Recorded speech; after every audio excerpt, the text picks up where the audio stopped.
दोस्तों अभी हम लोग इस लेसन में इनकम स्टेटमेंट बनाने वाले हैं। तो अभी हम वही स्टार्ट करते हैं। इसके लिए हम लोग पहले कॉपी करेंगे।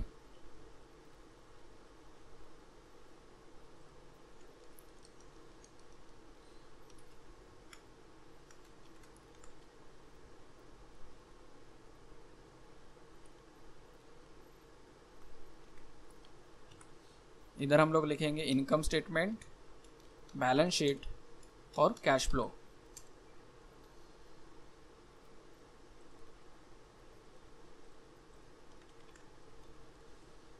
अभी हम इस लेसन में इनकम स्टेटमेंट बनाते हैं। इसके लिए पहला हम लोगों को लेना है रेवेन्यूज़। तो हम लोग रेवेन्यूज़ ले लेते हैं। तो इसमें टाइप करना है रेवेन्यूज़। इधर फॉर्मेटिंग गलत हुआ। रेवेन्यूज़ जो हम लोगों ने ऊपर अजम्पशंस किए हैं वही नंबर्स हम लोगों को लेने हैं। इधर तो हम लोगों ने अजम्पशंस नहीं किया है, ये पास्ट डेटा है, तो वो हम लोग अभी यूज़ कर लेते हैं। उसके बाद अदर इनकम आएगा। तो इधर total other income is equal to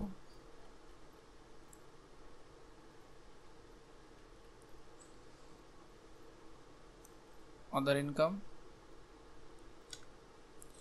अभी हम लोग क्या कर सकते हैं, बैलेंस शीट को क्लोज कर सकते हैं क्योंकि अभी ज़रूरत नहीं है। डेटा में जाना है, ग्रुप करना है,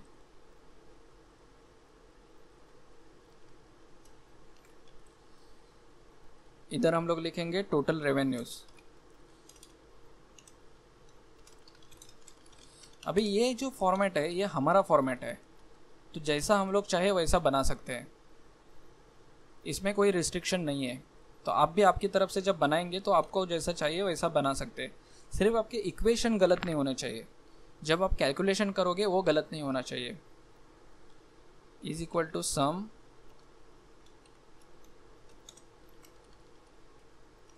ठीक है।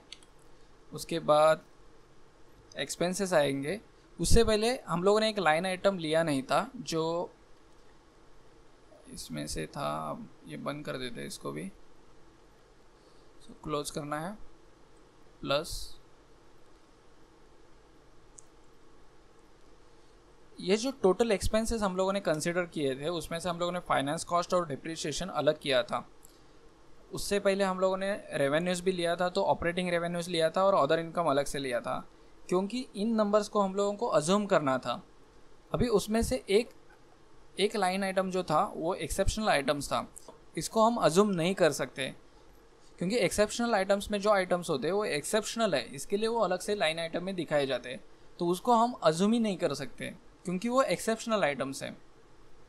तो ये लाइन आइटम को हम लोग अलग से लेना होगा। तो हमें क्या करना होगा, इस फॉर्मूला को हम लोग कॉपी करेंगे और इधर हम लोग लिखेंगे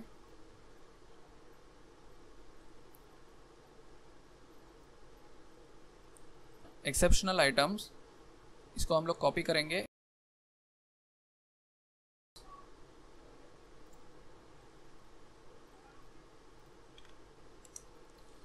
ऑफकोर्स ये चेंज नहीं होने वाले क्योंकि हम लोगों ने जो क्राइटेरिया है उसे हमें चेंज करना ज़रूरी है। तो क्राइटेरिया ये रहेगा, एक्सेप्शनल आइटम वाला एंटर करना है।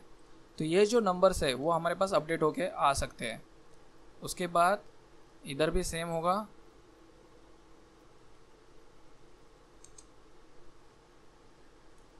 उसके बाद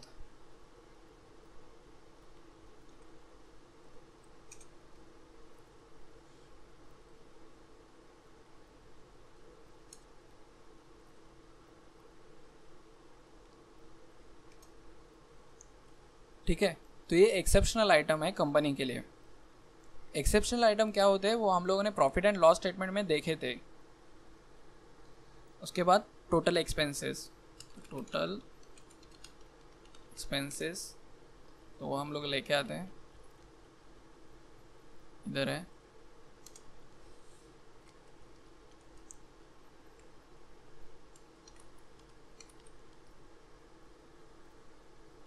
उसके बाद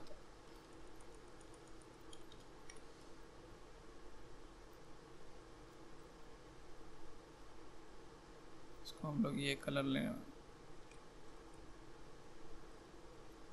ठीक है, बोल्ड।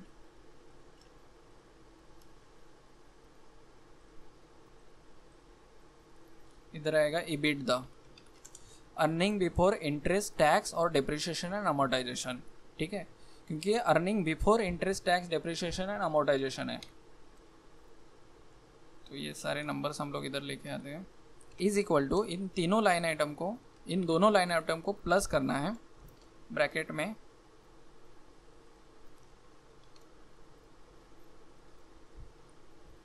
Minus total expenses. अभी ऐसा क्यों किया, आप इधर देखो, एक्सेप्शनल आइटम जो थे वो पहले ही माइनस होके आए थे, तो इसीलिए हम लोगों ने क्या किया कि इनका कैलकुलेशन पहले कर लिया। अभी क्या होता है कि एक्सेप्शनल आइटम प्लस भी हो सकते हैं, तो आप इधर दो जगह पे देख सकते हैं, कंपनी के लिए एज अ रेवेन्यू करके काम कर रहे हैं, लेकिन इधर एक्सपेंसेस करके काम कर रहे हैं, इसीलिए हम लोगों ने इसको प्लस किया है। तो अभी हम लोग नेक्स्ट लाइन आइटम बनाते हैं। अभी हम लोगों को लेना है डिप्रिसिएशन एंड अमोर्टाइजेशन, तो इसी को कॉपी करते हैं।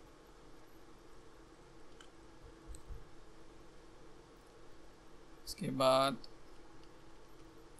Is equal to depreciation and amortisation, control R। अभी क्या मिलेगा हमें, EBIT। तो पहले इसको फॉर्मेट,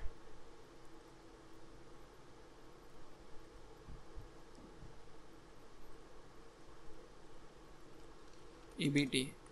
अभी क्यों EBT मिलेगा, क्योंकि अर्निंग बिफोर इंटरेस्ट टैक्स मिलेगा, उसमें से डिप्रिसिएशन एंड अमोर्टाइजेशन निकल गया है।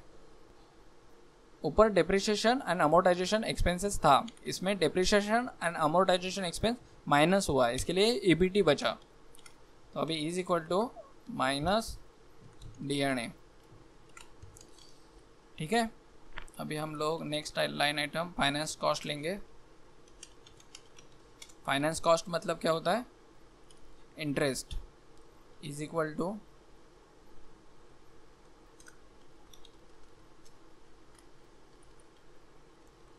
यही सेम कॉपी कर सकते हैं हम लोग, फॉर्मेटिंग कॉपी होगा। अभी इसमें से क्या हुआ, इंटरेस्ट निकल गया, तो EBT बचा। अब देख रहे हैं इधर, इधर इसमें से DNA निकल गया, D एंड A निकल गया, तो EBIT बचा। EBIT में से I निकल गया, यानी फाइनेंस कॉस्ट निकल गया, तो EBT बचा।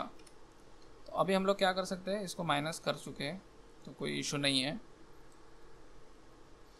अभी इसके नीचे जो EBT के बाद वाले आइटम्स है वो सारे इधर आने वाले हैं, तो उसके लिए हम लोग क्या करेंगे, पहला हम लोग लेंगे टोटल टैक्स एक्सपेंस। तो टोटल टैक्स एक्सपेंस हम लोग ऊपर से ही कॉपी करेंगे। ऊपर से कॉपी करने से पहले हम लोग एक फॉर्मूला कॉपी कर लेते हैं, इसको कॉपी,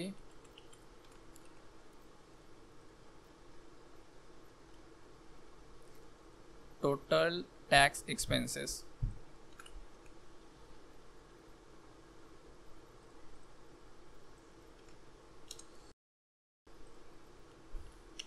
अभी हम लोग कैलकुलेट करेंगे टैक्स रेट।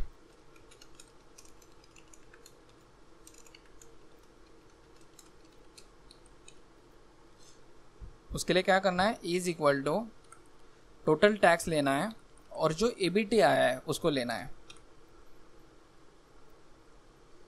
अराउंड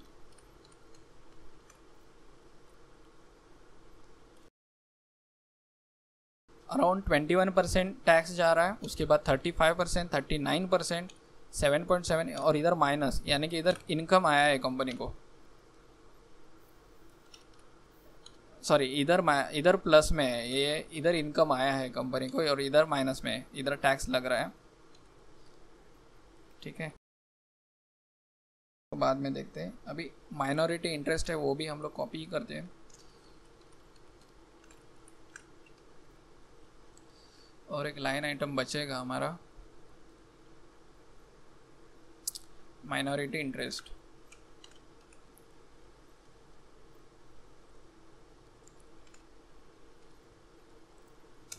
ठीक है, तो ये सारे चेंजेस आ चुके हैं। उसके बाद क्या बचा, उसके बाद ओके ये share of profit and loss statement, loss accounts,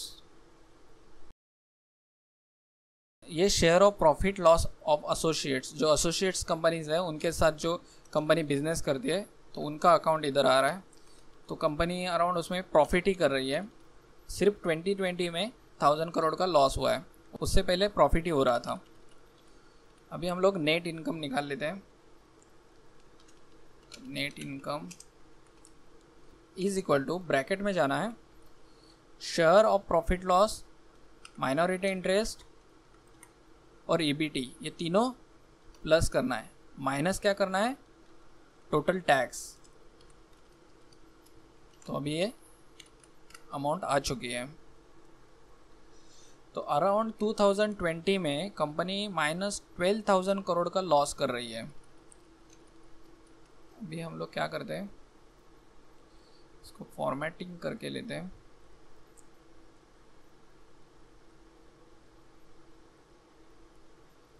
इसको बोल्ड। अभी ये सेम नंबर्स जो है वो हम लोग इधर डाल देंगे, सेम नंबर्स जो है वो कॉपी कर लेते हैं आगे के ईयर्स के लिए।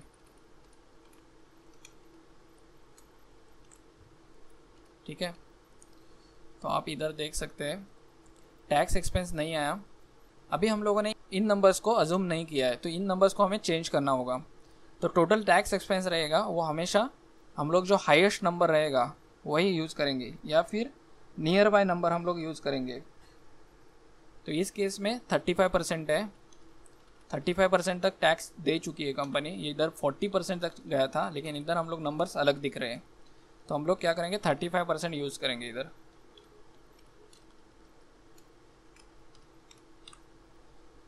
अभी आपको टैक्स कब लगता है, जब कंपनी को प्रॉफिट होता है। अभी हम लोगों को इधर फॉर्मूला यूज़ करना है, is equal to max bracket 0, comma, यानी कि 0 के ऊपर जो भी नंबर रहेगा उसके ऊपर टैक्स लगाया जाएगा। तो ईबीटी को लेना है into tax, bracket complete, enter. तो इधर टैक्स नहीं लग रहा है, लेकिन आगे के ईयर्स के लिए लग सकता है। इसके डेसिमल हम लोग कम कर देते हैं।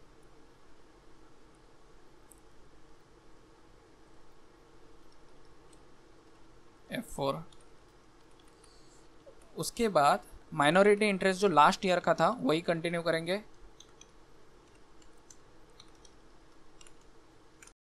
अभी इधर हम लोग क्या कर सकते हैं, वेटेड एवरेज निकाल सकते हैं। तो इसके लिए हम लोग क्या करेंगे, ऊपर का जो फॉर्मूला था वही कॉपी कर लेते हैं, नंबर्स वाला फॉर्मूला रहेगा वो कॉपी करते हैं हम लोग, कॉपी पेस्ट। अराउंड 267 करोड़ आ रहे हैं, तो वो हम लोग इधर कंसिडर कर लेते हैं।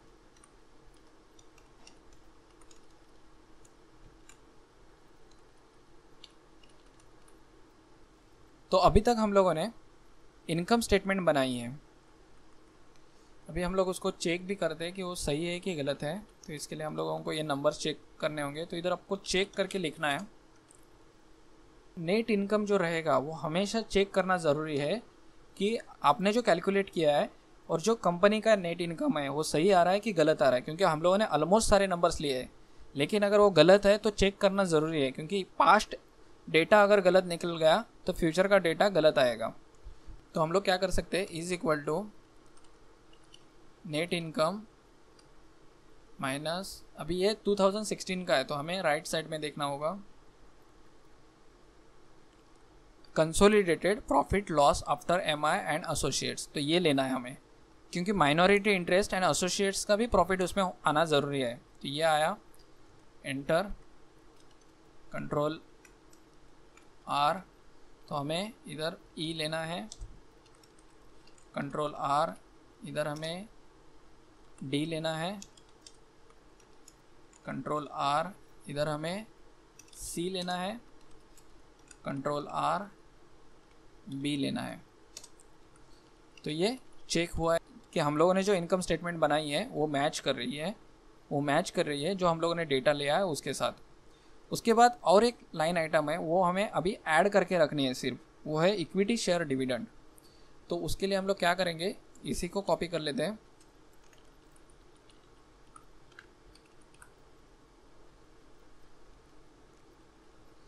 कोई कोई कंपनीज है ना वो डिविडेंड देती है, अभी टाटा मोटर्स नहीं दे सकते क्योंकि उनके पास ऑलरेडी बहुत सारा लोन है। अगर लोन है तो पहला हमारा प्रेफरेंस रहना चाहिए कि हमें कंपनी का लोन देना है, डिविडेंड नहीं लेना है कंपनी को, शेयर होल्डर्स को।